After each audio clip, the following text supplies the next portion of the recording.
আহারে মার হেডের ভাই বোন রে, এই ভাই বোনের সম্পর্কটা আল্লাহ তালার পক্ষ থেকে কঠিন এক সম্পর্ক। হাদিসের মধ্যে আছে, ভাই বোন যখন একসাথে বসে কথা বলে, ওই কথা বলার সময়ে আল্লাহ পৃথিবীর সময়টাকে স্তব্ধ করে দেয়। এটা হাদিসের কথা।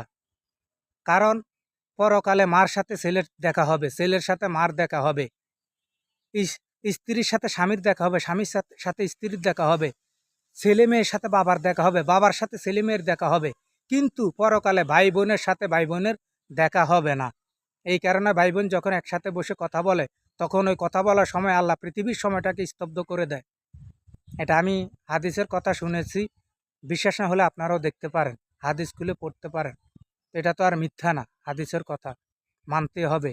তো আসলে কথা সেটা না, কথা হলো এই যে আল্লাহ ভাই বোনের সম্পর্কটাকে এত কঠিন একটা সম্পর্কে আবদ্ধ করেছেন, একটা আল্লাহর পক্ষ থেকে একটা নিয়ামত ভাই বোনের সম্পর্কটা। আর সেই সম্পর্কটাকে কেমনে আমরা ভাঙি চুরি তছনছ করে দিই।